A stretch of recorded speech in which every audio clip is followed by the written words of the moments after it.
Bonjour everyone, welcome back to my channel. My name is Cyril. I've been a stem cell researcher for quite some time, and I am here to tell you about the science that is behind skincare ingredients. And before I jump into the subject of today's video, I want to present to you the new member of my family, Mr. Guabao. He's a little French bulldog, and he's just reached 4 months old. So for today's video, I want to react to Dr. Pimple PM routine, and she is a certified board dermatologist in the United States. And I thought it would be very interesting that I give you my personal view on her dermatologist skincare routine.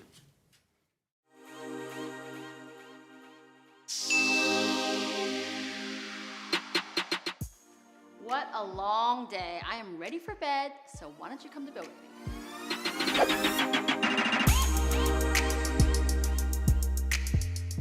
As a board certified dermatologist, I am trained, we are trained to be the experts at all conditions of the skin, the hair, and the nails. And so we know a lot about these products that are out there, the skincare products, and know about the ingredients and what they do. But we certainly have levels of how much we care about it. Some people have really deep interest in it. I am always aware of what I'm putting on my skin, but I am not crazy about it. I don't have a lot of steps in my regimen, but I do know my skin type. I am dry and I'm on the sensitive. I really like how she phrased the fact that some dermatologists are more into skincare than others. My personal view on that is that actually dermatologists are trained to treat disease of the skin. So I'm thinking obviously about acne, which is probably the number one skin disease that almost all of us had in one point of our life, unless you have been very lucky. It also could be eczema, psoriasis, all different type of dermatitis, and sometimes some of them can be due to bad habits in skincare, and also your skincare routine can increase the symptoms. So I'm thinking about acne. If you're using the wrong product, it can obviously increase your acne. It's the same with eczema, and if you have a lot of eczema and irritated patches. But in my own experience, also in France, and when I was in the United States, also talking to one of my friends, and my friend is a medical doctor that has specialized himself into anti-aging medicine. So it's of course Botox, it's fillers and all different type of lasers, and you also use skincare to treat aging signs. And I do not think that most dermatologists are actually really suitable to do this. And the reason is simply because they have not been trained by it, and also because there is a main difference between cosmetics products, so products that are sell over the counter and medical grade medicine that you can get, and also the area of research is not well done in terms of skincare, but it is extremely strict and extremely details for medical grade medicine. So I'm thinking, for example, about Retinoid versus Retinol. Both of them are very efficient, but obviously there are so much more clinical data on Retinoid, and most of the time dermatologists don't know that much the world of skincare. And it's also because there are so many different brands, there are so many type of different active that are not found in like the medical field. So it takes a lot of time for them just to read the paper, to know how they work, and also to experiment with them, because I think this is a key point with over-the-counter skincare, is that there are not enough scientific data to only base all your routine only 100% on pure science. You also need to use those products and see how you interact with them. The first step I'm going to do is take off these eyelashes. I don't wear eyelashes every day, but I had to do it today, of course, because we're going to be on camera. And I want to use a really good oil makeup remover. I've used this for years, since I've been a teenager. It's by Facile by Lancome, and I like to use, I found these really amazing actually cotton remover pads. I don't know, I'm a dork, maybe everybody knows about this, but I don't like the ones you can buy in stores because they get like very linty, and I don't like Kleenex because it will tear. This is like Kleenex with a pad in it, and you can really soak them really well with these oils and just like dab them across your face. I don't like to rub because again, I'm very sensitive, so I like to just dab and let it soak up and remove my eye makeup. So that's the first thing that I do. So the next step is using my SLMD cleansing wipes. These are my favorite wipes. And also I dab at my face. I try to get off the excess makeup. And I don't rub because I'm more prone to getting rashes or irritation. And when you do that, you get more wrinkles because those change your skin and make you look more wrinkled and older, which we don't like. I mean, even like a washcloth is gonna create micro tears. So anything that's kind of abrading your skin, so you just need to be gentle. I use a hydrating facial cleanser and I alternate it. So the first thing that she does is to remove her eye makeup using a Lancome makeup remover, which is the Bifacil. So I went online to see at the formula. This is a super simple formula with a few ingredients, and the main component that is going to remove the makeup is isohexadecan, and isohexadecan is a synthetic emollient, so basically a sort of oil that will help to remove the makeup. And there is also decyl glucoside, which is a detergent that is going to help to remove this oil from the face. I really love the fact that she clearly says that you should never rub your eyes with a cotton pad. The best method that I like, and this is the one that I always recommend, is from Lisa Aldrich. It is fairly similar to this one, where you take 2 cotton pads, you soak them like crazy with the makeup remover, and then you wait for at least 10 seconds without moving the cotton pad, and then you gently remove them, and most of the makeup will be dissolved. Just be careful because the one from Lancome contains perfume. From just a dermatologist's point of view, this should always be avoided because you can never know, you can always react to perfume and also to essential oils, and even though you don't visibly react to them today, you can react to them in the future. If you are not new to my channel, you will see that I do recommend some products that do contain perfume. Essential oils is extremely rare. Most of the time the perfume is contained in one of the sunscreen, and I tend to avoid to have multiple products with perfume. If I really love one specific product and I don't have any visible issue, I try to always keep one perfume product in my routine. The makeup remover for the eye that I always love to recommend is this one. This is the Bioderma, the Creatinine H2O, which is super simple. It's perfectly targeted for sensitive skin. It also removes the makeup. It won't be the best to remove like super waterproof makeup, but it's still pretty efficient. And anywhere, what I always recommend, especially if you're wearing a lot of makeup, is first to use a makeup remover dedicated for the eyes and also for the lips, and then you go with an oil cleanser. Speaking of that, you can see from the video that she's using her own wipes. I am definitely not a big fan of wipes for many reasons. The first one is because they don't contain enough product to dissolve the makeup, and even when they do, they are still not as efficient as an oil or a balm cleanser. So I went online to check her wipes, and she has her own skincare brand, which is SLMD. So the main cleansing agents in the wipes are polysorbate 20. I don't have any particular issue with it, but when you look at the formula, they have skin soothing ingredients such as oats, also aloe vera, but at the end you also have perfume. This is not a huge deal to have perfume in all your cleansing products simply because you are going to rinse them. But still, this is a brand that she has created, so I found it really weird that she used perfume.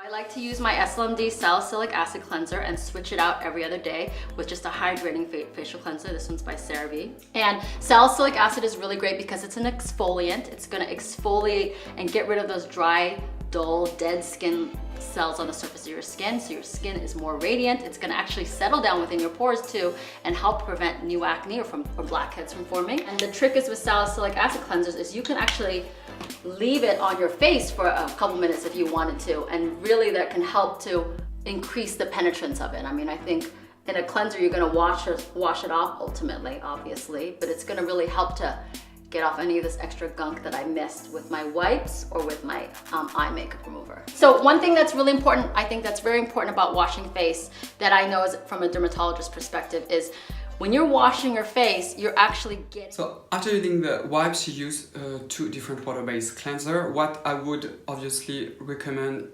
is first to use an oil cleanser or a balm cleanser. It does not make a big difference. So the one that you can use in terms of oil, I love the cleansing oil from Adalabo. This is the one that I'm currently using. You can also use the one from Dear Claire's. If you are into Key Beauty, you can use a cleansing balm such as the Clean Zero from Vanilla Co. I still have the old packaging and this one is almost empty. You can use the one from Biotherm. This is the Total Renew balm, so it does not really matter as long as you are using a product that has a high content of lipids, such as an oil cleanser or a balm. With this, you are guaranteed that all the makeup and also all the pollutants and the sunscreen, because you have to wear sunscreen every single day, will be dissolved into the lipid phase of those products. With a wipe or a micellar water, you never know that if the job will be done properly, so why take the risk? And those are also delicious to use because you can like give you a little gentle massage on the skin.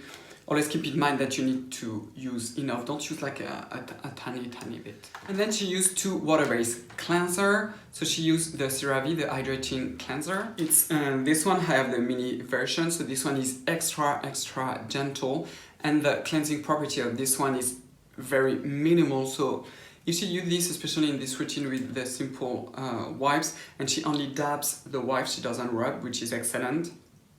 You never want like to tear your face. I doubt that the cleansing process will be that efficient. However, if you use first an oil cleanser and then this one, it will be perfect, especially for those of you who have drier skin. She said that she alternates with her salicylic cleanser. I am not big into salicylic based face wash. The main reason is because in my own experience, on me and also on some of my clients when I do consulting, I have never found it very efficient in a cleanser or even in a toner, unless it is coupled with also an AHA, because I remind you that salicylic acid is a BHA, so it's a beta hydroxy acid that is a main acid to help to declog the pore, because this one is soluble in lipids, so it can reach deeper into the pore. With a cleanser, it will be less efficient than if you use a toner, which is why I prefer to recommend that you use the 2% BHA, which is basically salicylic acid from Paula Choice, the 2% salicylic acid from The Ordinary. It will be much better. She also recommends to leave the cleanser a little bit to help the salicylic acid to penetrate into the skin. This also, I am not big into that, unless you want to increase the strength of your acid, so your AHA or your BHA, and you can check my video on how to turn a gentle acid toner into a powerhouse. This is one of the tricks that I sometimes use, but this is not something that you want to do on a daily basis because you are going to strip your skin. I also went online to look at a cleanser, and actually the formula is far from being optimal. So it seems to be an acidic cleanser and the detergent seems pretty gentle. You also find again skin soothing ingredients with beta-glucan and also oat and others, but at the end you have perfume and you also have essential oils, especially menthol and eucalyptus essential oils. And this I really dislike, especially because it tricks you when you have oily skin that it has this refreshing effect on the skin. The only thing that it can do is to inflame even more your skin. So this is a big no-no, and again, she's a dermatologist, so she knows the amount of contactis dermatitis, so basically contact allergy to those type of perfume. And again, this is completely unnecessary. Those essential oils are not going to help with acne. So you really want to not go really hot, and you don't want to go really cold either. You don't want to shock your system, really. You don't want to shock your skin. Lukewarm water is the best. And I don't rub my face either, just wash off the salicylic acid. So again, I dab, and I also, what's so important at this point is when your skin is still moist, that is the prime time to moisturize your skin actually, because if your skin is wet, just out in the air, the moisture evaporates and it actually pulls that moisture, the air pulls that moisture out of your skin and you get drier. That's why you kind of get that tight feeling after you wash your face and you sit around for a while. So this is the ideal time to put a moisturizer on. I like my SLMD Hyaluronic Acid Serum. Hyaluronic acid, you've probably seen it in a lot of products these days. So after double cleansing a face with the wipes and then the cleanser, she tells you that immediately after washing your face, you dab it dry and you follow by an hydrating product, which is something that is excellent to do. She's absolutely right. What happens is that the layer of water that you have just after cleansing your skin will evaporate in the air, and the reason is because the concentration of water in the air versus your skin is lower in the air, and therefore the water will evaporate. And by evaporate, the water molecule will attract the other ones, hence the very drying feeling. So the thing that you want to do is to immediately apply an hydrating product. So she has a own hyaluronic acid serum, and the formula is very different from the classical formula that you can find. Like the one from SVR, this is the new B ampoule. This one contains hyaluronic acid, and hyaluronic acid is a polymer that attracts water when applied on the skin, and those type of formula are hyaluronic acid diluted in water. So what you do with this type of product is that you apply a layer of water with the hyaluronic acid, and this hyaluronic acid is going to trap some of the water already in the serum in your skin.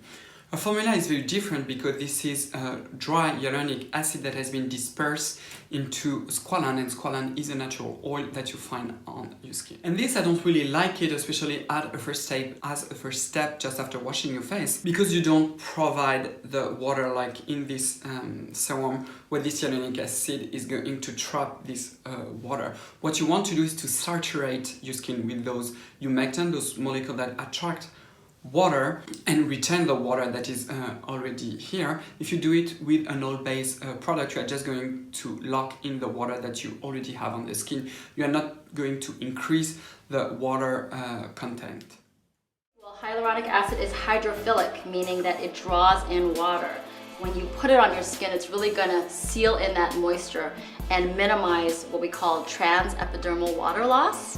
And I'm more prone to that than others because I have dry skin. I actually have eczema, which means that my barrier on my skin is not as good as other people, so I tend to lose moisture more easily. So I really need extra moisturizer. In fact, I could put Vaseline. I could put like petrolatum on my face and it won't break me out. I'm so dry. In terms of things that I wish that I had not done in the past, I wish I didn't rub my eyes so much. You know, I love my... So she said that she has very dry skin and she can put petrolatum on her face, which is basically mineral oil, and that mineral oil doesn't break her heart. In terms of scientific evidence, there are none that shows that mineral oil are breaking you out. What usually happens in that in those moisturizers that have a high content in mineral oil, they contain other ingredients such as lanolin oil that can break you out though. Even though I say this, we are all very different, and I find it very difficult to tell you, oh, this product will never break you out, on this one will. This is not something that we can really predict. There are some ingredients that are very well known, such as lanolin alcohol, but every time what is very important is your own experience with it. If you experience some breakout after using the first time a face cream or a serum, keep using it for 3 days and see if you have an increase of those pimples. If you do, stop using it, go back to your previous routine and try it after 1 or 2 weeks when your skin is fully healed and see if again you break out. If you do, it really means that there is a component in this face cream or this serum that will break you up. But if you are acne prone, the chances is that you will break out whatever the product that you are going to use, and it's probably not related to the product that you are using. So always be very careful with this.